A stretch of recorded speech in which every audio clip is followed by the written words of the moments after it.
चलिए याद दो, SC1 नहीं है, SCL है, ठीक ना। देखो जठर ग्रंथि, इससे पहले हम लोग पढ़े थे दांत के बारे में, जीभ के बारे में, ठीक ना। और पढ़े थे हम लोग लार ग्रंथियों के बारे में पढ़े थे, ठीक ना। दांत कितने प्रकार होता है बताओ? दांत 4 प्रकार। पहला दांत का नाम क्या है? क्या नाम है? खतरनाक है। फिर से देखो पढ़ो। कार्बन। नहीं जानता है तो क्या बोलता है? हम कॉपी में लिखा है। कहाँ लिखा है? सर केम दिखाते? कहाँ लिखा है? सर दिखाएंगे ना। हाँ दिखाओ ना। नहीं लिखा तो कीपिंग में वो दिखाओ दिखाओ, जल्दी दिखाओ जल्दी।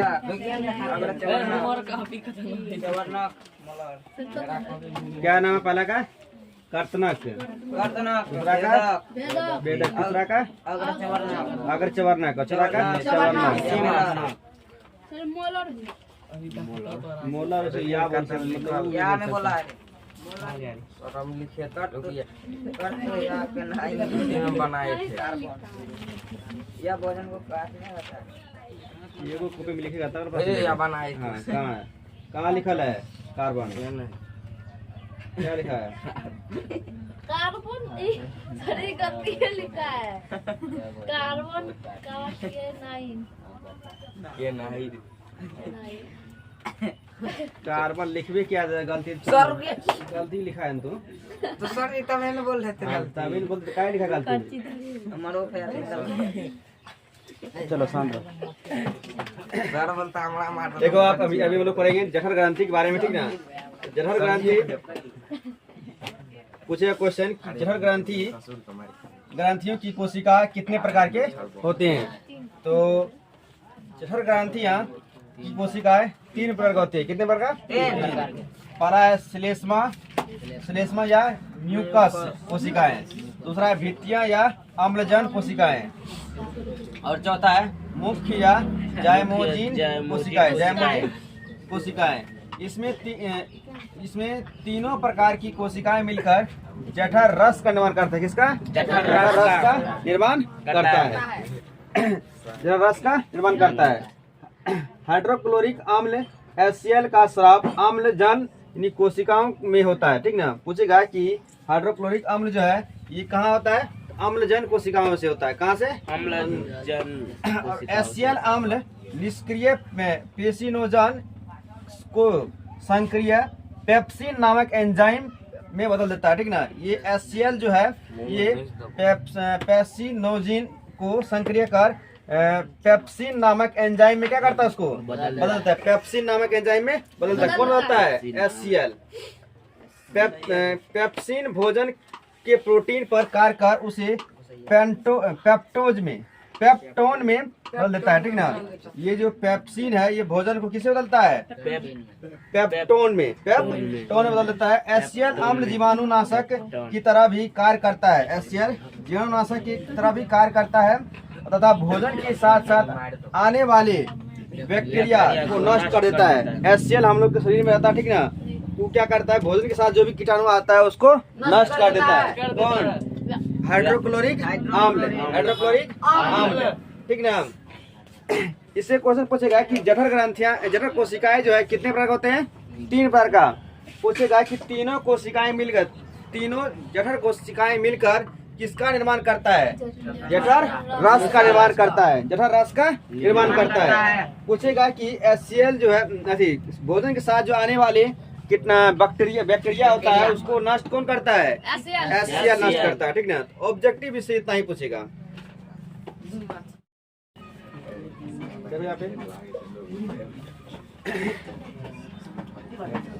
जैसे बताए थे कि जठर कोशिकाएं तीनों कोशिकाएं मिलकर किसका निर्माण करता है? जठर रस का निर्माण करता है। म्यूकस का स्राव म्यूकस कोशिकाएं से होता है। पूछेगा कि म्यूकस कोशिका का जो स्राव किससे होता है? कि म्यूकस से होता है, ठीक ना। म्यूकस कोशिकाओं से होता है। मनुष्य के अमाशय में प्रतिदिन कितना जठर रस का स्राव होता है, ठीक ना, यानी बाहर निकलता है, ठीक ना। 3 लीटर। पूछेगा क्वेश्चन कि मनुष्य में जो है प्रतिदिन जठर रस कितना शराब होता है, यानी बाहर निकलता है 3 लीटर बाहर निकलता है रोज। क्या मत समझो, ठीक ना। छोटी आंत किसे कहते हैं, ठीक ना। देखो छोटी आंत सब देखा होगा, ठीक ना। पता है इसमें कौन छोटी आंत दिखा है, किसको कहते सर? किसको कहते हैं? बना खाया है ना आपने, बना काट के जी सर। देखा होगा कि मतलब ऐसे से रहता है, जी सर, जी सर। रहता है पाचन, ठीक ना। भोजन जो पचता है इसमें, ठीक ना, नहीं रहता है रे, ऐसे वैसे रहता पूरा, ऐसे का जमलिया हुआ रहता है ना। इसी को बोलते हैं छोटी आंत, ठीक है। क्या बोलते हैं इसको, क्या बोलते हैं इसको, छोटी आंत। प्रीत इतना बड़ा होता है। प्रीत इसको बोलते हैं छोटी आंत। एक मिनट।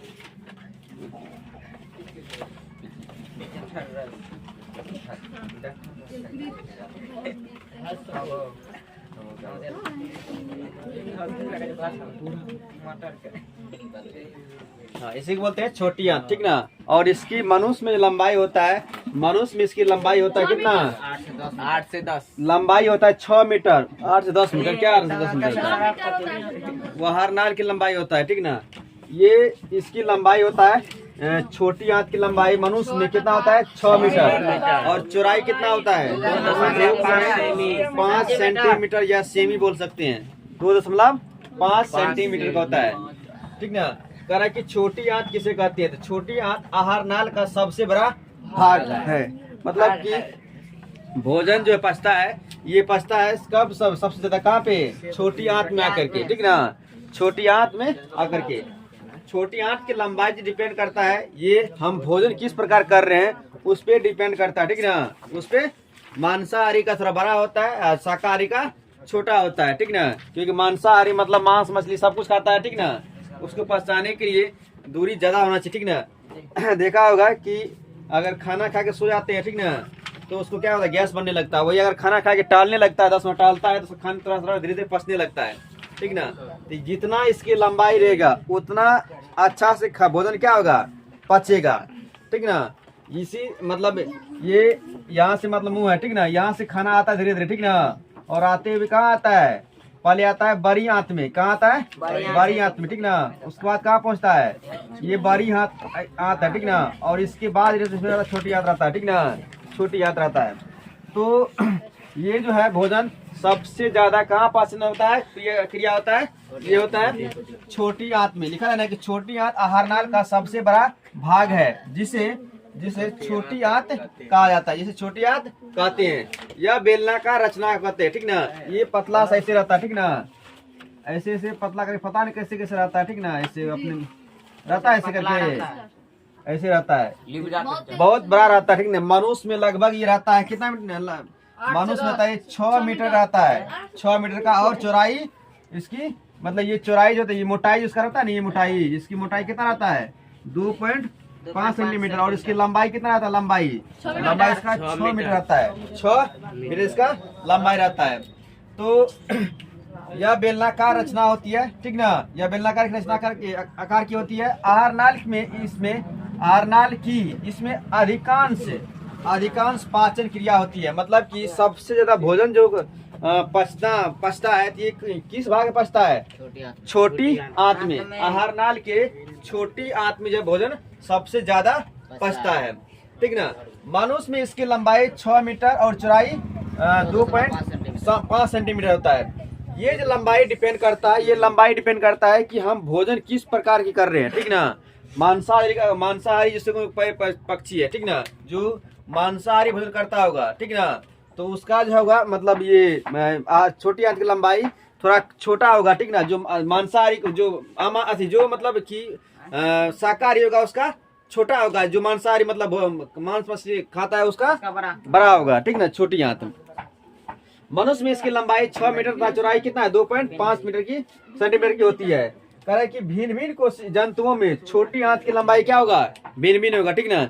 जैसे गाय में अलग होगा, ठीक ना, बकरी में अलग होगा, ठीक ना, सब जानवर ही है। आदमी में अलग प्रकार का अलग लंबाई का होगा, ठीक ना, सब में अलग अलग की रहता है, ठीक ना। इसकी लंबाई भोजन के प्रकार पे निर्भर करता है। मतलब हम भोजन जो है किस प्रकार का भोजन करते हैं, ठीक ना। भोजन किस प्रकार का करते हैं, तो इससे हम लोग आज समझ में मतलब ये समझ में आया कि किसको बोलेंगे छोटी आंत, ठीक ना। सबसे अच्छा उदाहरण है कि मतलब ये मुर्गा को अगर काटेगा तो उसमें रहता है, ठीक ना, इस टाइप का देखने को मिलेगा। तो ये जो रहता है छोटी आंत उसको बोलते हैं, ठीक ना। क्या बोलते हैं इसको, छोटी आंत, ठीक ना। इसके बाद ये बड़ी आंत भी रहता है, ठीक ना। ये बड़ी आंत रहता है, ऐसे करके बना हुआ रहता है, ठीक ना। ये बड़ी आंत इसको बोलते हैं बड़ी आंत है, ये बड़ी आंत है, ठीक ना। ये है छोटी आंत, ये है बड़ी आंत। तो यह बेल किस आकार का रहता है, बेलनाकार का रहता है। और आहार नाल में सबसे ज्यादा भोजन जो है पचता है किस भाग में, छोटे आंत में। पूछे क्वेश्चन कि भोजन पचना स्टार्ट कहाँ से करता है, मुख गुहा से। भोजन पचना कहाँ शुरू होता है, मुख गुहा से। और सबसे ज्यादा भोजन कहाँ पचता है, छोटी आंत में। फिर पूछेगा कि छोटी आंत की लंबाई कितना होता है, 6 मीटर। 6 मीटर। हम जब बच्चा में हम लोग मतलब रहते हैं, मतलब बच्चा सब देखता होगा, ठीक ना। उसमें क्या करता है, पूरा साफ करता है, पानी भर के खेलते रहता है, इसी से खेलता है। हाँ ठीक ना। तो मनुष्य में इसकी लंबाई 6 मीटर तथा चौड़ाई 2.5 सेंटीमीटर होता है, ठीक ना जी। छोटी आंत के तीन भाग होते हैं। पहला है ग्रहणी, दूसरा है जेजुनम और तीसरा है इलियम। पूछेगा कि छोटी आंत के निम्नलिखित इसमें कौन भाग है इसमें, ठीक ना। एक में रहेगा ए में रहेगा छोटी ग्रहणी, बी में रहेगा जेजुनम और 3 में रहेगा इलियम और डी में रहेगा इनमें से सभी सही मानना है। यकृत यानी लीवर किसे कहते हैं, यह शरीर का सबसे बड़ी ग्रंथि है। तो पूछेगा कि हमारे शरीर का, मनुष्य के शरीर का सबसे बड़ी ग्रंथि कौन सा है, ये है सबसे बड़ी ग्रंथि कौन है, यकृत है। इसका वजन जो है 1.2 मतलब 1.2 kg, मतलब बोल सकते हैं कि 1 किलो 200 ग्राम का होता है। यह उदर यानी पेट के ऊपरी दाहिने भाग में अवस्थित होता है। ये दाहिने भाग में, ठीक ना, दाहिने भाग में अवस्थित होता है, ठीक ना, दाहिने भाग में अवस्थित होता है। यकृत कोशिकाओं से पीत का स्राव होता है। यकृत कोशिकाओं से पूछेगा, यकृत कोशिकाओं से किसका स्राव होता है, तो पीत का स्राव होता है, ठीक ना। ये पीत जो है, ठीक ना, इसी का स्राव होता है। देखा हुआ काला कलर का रहता है, ठीक ना, रहता है, उसी बोलते हैं पीत। तो यकृत कोशिकाओं से पीत का स्राव होता है। स्रावित कोशिकाओं का संचय पित्ताशय नामक एक छोटी थैली जैसी रचना में होती है। पीत पित्ताशय में जमा होती है। पीत कहाँ जमा होता है, पित्ताशय में। और इसमें कोई भी एंजाइम नहीं पाया जाता है, इसमें कोई भी एंजाइम नहीं पाया जाता है। लिख लिया इसको।